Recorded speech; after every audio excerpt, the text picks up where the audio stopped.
challenge right now is not that we can't do it, it's that we can't produce it currently at a rate that's comparable to what we're importing at. And from my perspective, we can solve these things with innovation and technology. Hawaii is already hot, right? So forget about global warming. We're already dealing with tropical climate, which means we just need to adjust our crops and our expectations.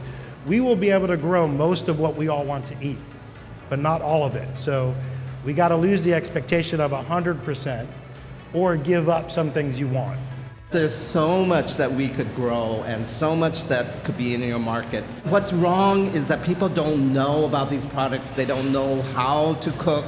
For places like Whole Foods, if you had like teaching demonstrations and teach people how to use breadfruit. We estimate that about 1 in 6 Hawaii residents is food insecure, meaning they don't have access to enough food for everyone in the household to live an active, healthy life, which is pretty incredible when you think about abundance of these beautiful foods.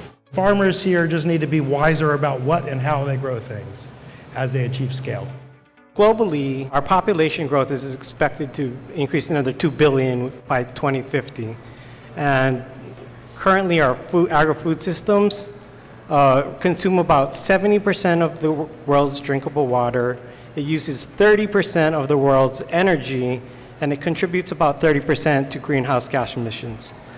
So in order to get to the levels of production we're going to need to feed the world, we're actually going to have to do it in much different ways. We're going to have to produce more using less resources and while being better stewards of the planet.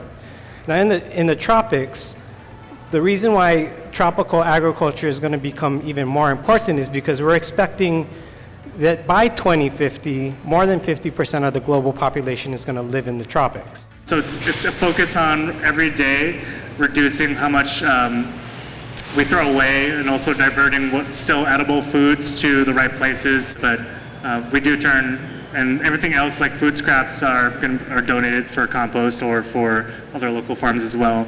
I don't have any figures on how much we've done, but it's a constant process and it's something we live and breathe every day.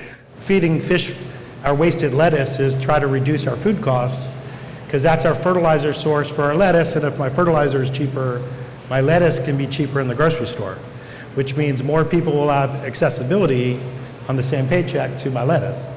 It's not even an environmental reason to do it, it's actually an economic reason to do it. And the ultimate key to sustainability will be to add economic sustainability to the environmental definition, because without it, it will fail. People still need to feel like they can make their own way in the world financially. But as you find environmental terms that make economic sense, you'll get large farm adaptation, not just in the name of environmental policy. There's 7,000 farms in Hawaii.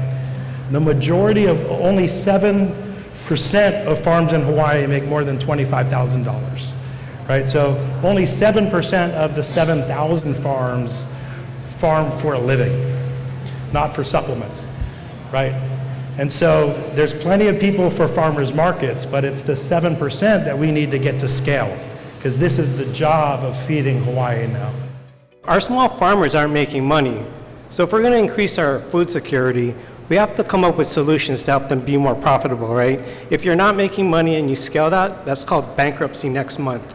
So we have to come up with ways to increase productivity. When he said his labor costs, actually the inputs for production is about the same as California. I think Hawaii's farmers are learning, they're getting smarter, and they will find a pathway to bring scaled food to Hawaii and knock down the 90% imported at affordable prices.